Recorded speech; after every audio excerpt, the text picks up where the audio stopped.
हम सब संत लोग घर घर में जाके, हर प्रांत के, हर धर्म के संत लोग जाके आवाज उठाए, तब जाके ये देवेंद्र फडणवीस मुख्यमंत्री बना है। जो भी गो हत्यारे हैं उनको फांसी की सजा होनी चाहिए, लेकिन कोई सजा नहीं होती है। तो सर न्यायाधीश पर जूता फेंक कर लोग मार रहे हैं, तो क्यों मार रहे हैं? उनकी क्यों ऐसी मानसिकता हुई? कबूतर से कोई लेना देना नहीं है, और वो कबूतर की टीट से जो फैलता है रोग, उससे भी कुछ लेना देना नहीं है। मैं तो डॉक्टरों को भी मूर्ख कहता हूँ अगर जो इस तरह से बयान देते हो तो। ये सब विदेशी षड्यंत्र है, विदेशी षड्यंत्र। हमको शस्त्र भी उठाना पड़े तो भी हम उठाएंगे। ये लोग मुझे डराने लगे हैं, पर मैं डरूंगा नहीं। डॉक्टर मूर्ख आहेत। एक दोन माणसं मेली तर त्यात काय झालं? विदेशी शक्तींच्या ताकदीनं भारतात कायदे बनतात।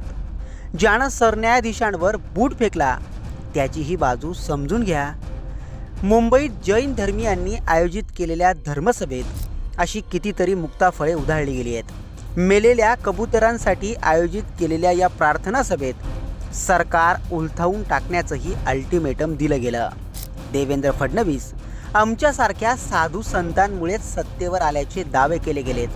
अहो इतकंच काय, तर सत्य आणि अहिंसेचा मार्ग सांगणाऱ्या याच मुनींनी थेट शस्त्र उचलण्याची भाषा केली। अहिंसा परमो धर्म है। जैन समाज में एक परम वक्त है, परम ये तत्व है कि हर जीव, और इस धरती पे जब भी धरती का निर्माण हुआ है तो पहले मनुष्य बाद में निर्माण हुआ है। पहले यहाँ पे जीव जंतु वृक्ष सब उत्पन्न हुए हैं, उसके बाद में मनुष्य उत्पन्न हुआ है। तो अहिंसा परमो धर्मों के तत्व पे चलने वाले ये सब आप लोग, लेकिन ये अधूरा वाक्य है, ध्यान में रखो। अहिंसा परमो धर्म है, जरूर है, हम इसका पालन कर रहे हैं और हर समाज कर रहा है, लेकिन जब हिंसा होती है उसका आगे का वाक्य है अहिंसा परमो धर्म, हिंसा धर्म हिंसा तथैव च। जब भी कोई भी प्राणी के ऊपर अन्याय होता है, परपीड़ा होती है, तो हिंसा करना हमारा ये भी धर्म होता है। और ये धर्म का पालन हाँ, वो रक्षा के लिए हमको शस्त्र भी उठाना पड़े तो भी हम उठाएंगे और नीलचंद्र मुनि जी का साथ देंगे हम लोग। अहिंसा आणि सत्याच्या पायावर उभा असणारा जैन धर्म अख्ख्या जगात शांतताप्रिय समाज म्हणून ओळखला जातो। केवळ एखाद्यावर हल्ला करणे म्हणजे हिंसा नाही, तर एखाद्या माणसाची भावना दुखावणे, त्याच्यावर दबाव टाकणे, त्याच्यावर मानसिक आघात करणे यालाही हिंसाच म्हणतात। अशीच शाब्दिक हिंसा या धर्मसभेतून पाहायला मिळाली। विज्ञानवादी विचारांची कास धरणाऱ्या समाजात अंधश्रद्धा पसरवण्याचं पापही झालं। नवे तर देशाच्या कायद्यांवरही प्रश्नचिन्ह उपस्थित केलं गेलं। यावरून या लोकांना कबुतरांसाठी माणसं मेली तरी चालणार आहेत का? यांच्या भूतदयेत माणसं खरंच येत नाहीत का? की मग यांची ही भाषा आता राजकीय झाली आहे? असे प्रश्न यावरून विचारले गेलेत। ते प्रश्न का विचारले गेलेत तुम्हीच ऐका। कबूतर तो सिर्फ आपने एक बहाना बनाया है, एक हथियार बनाया। कबूतर से कोई लेना देना नहीं है, और वो कबूतर की टीट से जो फैलता है रोग, उससे भी कुछ लेना देना नहीं है। एक आध इंसान मर गया, उससे भी कुछ लेना देना नहीं है। चाहे एक नहीं, हजारों लाखों यूं ही बेगुनाह मर रहे हैं, रोज के बेगुनाह मर रहे हैं, बिन जरूरी मर रहे हैं, उसके लिए कोई सोच नहीं रहा है। बेगुनाह बेचारे ऐसे ही तड़प रहे, जिनको पानी की भी मुसीबत है, उनके लिए कोई सोच नहीं रहा है। और एक इंसान कभी कुछ किस कारण से, मानो कि कोई पेड़ का पत्ता गिर गया और पेड़ के पत्ते से किसी की मौत हो गई, तो आप मानोगे पेड़ के पत्ते से मौत हुई? मानोगे? ये कितनी भरी मूर्खता भरी बात है, कितनी मूर्खता भाई। किसी की कबूतर की टीट से उसकी जान चले गई तो क्या टीट से जाएगी? मैं तो डॉक्टरों को भी मूर्ख कहता हूँ अगर जो इस तरह से बयान देते हो तो इस तरह से खास विशेष प्रकार से कहना चाहता हूँ। अगर जो आपको कड़वा लगा हो क्यों किसी को, तो भी माफी चाहता हूँ। मिच्छा में दुक्कड़म मेरा फर्ज है, मगर वेदना है, मेरी व्यथा है, मेरी ये व्यथा आपके सामने पेश कर रहा हूँ कि हजारों लाखों और करोड़ों बेगुनाह बिन जरूरी इन सरकारी राजकारण के कारण मौत के मुख में जा रहे, मर रहे, उनका कोई सोच नहीं रहे हैं। हजारों कारण पॉल्यूशन वगैरह लोगों के मरने के, उसके लिए कोई रोक नहीं है, और सिर्फ एक मामूली चीज के लिए ये किया है, तो अवश्य इसके पीछे कुछ राज होना चाहिए, और वो राज राजनीति का ही होता है, और तो क्या होता है। अहिंसा परमो धर्म है। जैन समाज में एक परम वक्त है, परम ये तत्व है कि हर जीव, और इस धरती पे जब भी धरती का निर्माण हुआ है तो पहले मनुष्य बाद में निर्माण हुआ है।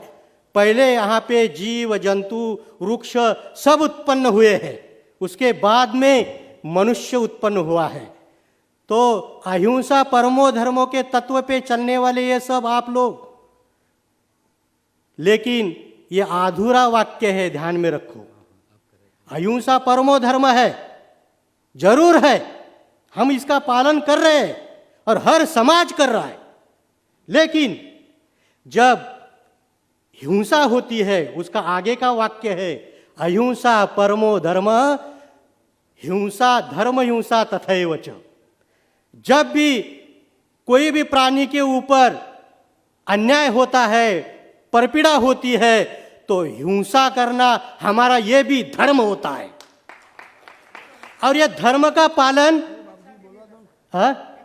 हाँ, वो रक्षा के लिए हमको शस्त्र भी उठाना पड़े तो भी हम उठाएंगे और नीलचंद्र मुनि जी का साथ देंगे हम लोग। इसीलिए धर्म सत्ता राज्य सत्ता से ऊपर है, कभी भी ध्यान रखो आप।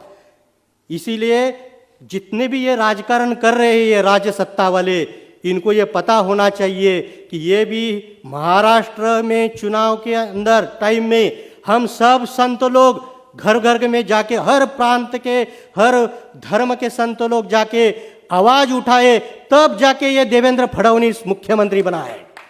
आज मैं इस मंच से मुख्यमंत्री और उप मुख्यमंत्री और सब जितने भी राज्य शासन के मंत्री हैं, इनको ये शब्द बोलता हूं मैं कि ये सब लोग जो बैठे हैं ना, ये जीव दया के लिए, ये लोग इतने ही नहीं है, आगे जाके जब भी नीलचंद्र मुनि जी आवाज देंगे, यहाँ पे हजारों साधु संत को इकट्ठा करके हम लोग लड़ेंगे, आपके साथ खड़े रहेंगे। अभी वो नवरात्रि में देखो, अभी एक मुहिम वो आए लो मोहम्मद कुछ बोल रहे ना, अभी खुलेआम उनके ऊपर कोई कार्रवाई नहीं। क्या जरूरत है? अरे ऐसे लोगों को तो फांसी देनी चाहिए, जो देश के खिलाफ नारे दे रहे, रास्ते पर नारे दे रहे। तो हम आए लो महादेव नहीं बोल सकते क्या?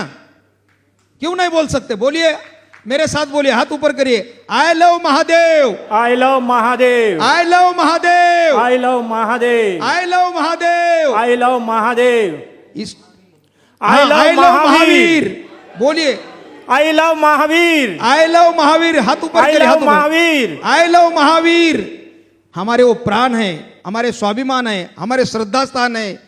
लेकिन आज देश के खिलाफ नारे देने वाले, दिल्ली में नारे लगते हैं भारत तेरे टुकड़े होंगे, उनके ऊपर कार्रवाई नहीं, लेकिन देशभक्तों पर कार्रवाई होती है। मैंने तो कल कलेक्टर को मिलकर वहां पर भी कहा, जो गो रक्षकों पर जो हमला करते हैं, जो गो हत्यारे हैं, उनको फांसी की सजा होनी चाहिए, फांसी की। जो भी गो हत्यारे हैं उनको फांसी की सजा होनी चाहिए, लेकिन कोई सजा नहीं होती है। तो ये दुर्भाग्य है। और हर बात पर कोर्ट अलग अलग अभी ऐसे कानून बना रहे, क्या बताऊं, यहां भी समय कम है। वो लिव इन रिलेशनशिप वो कानून को कोर्ट बनाता है, सुप्रीम कोर्ट। हाँ, समलैंगिक कानून वो बना। अभी किसी ने कहा मुझे कि पत्नी अपने पति पर भी मामला दर्ज कर सकती है, नया कानून है। हाँ, क्यों मेरा इच्छा न होते हुए स्पर्श किया वगैरह वगैरह, जो भी आपने अगर डाटा भी कहाँ गई थी, किसके साथ गई थी, आज दिन भर नहीं थी, इतना भी बोले तो भी पत्नी आपके ऊपर मामला दर्ज कर सकती है, ऐसा कानून अभी बनाया है। कमाल हो गई है, कहां से संचलन हो रहा है ये सब विदेशी षड्यंत्र है, विदेशी षड्यंत्र।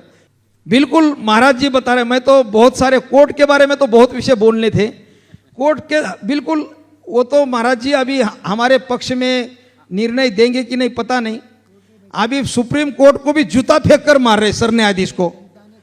तो ये भी सोचना चाहिए, वो जो वकील ने मारा है, वो वकील क्यों मारा है, क्यों फेंका है, उसकी भी बात थोड़ा सुन लो आप। उनके इंटरव्यू बहुत आए हैं।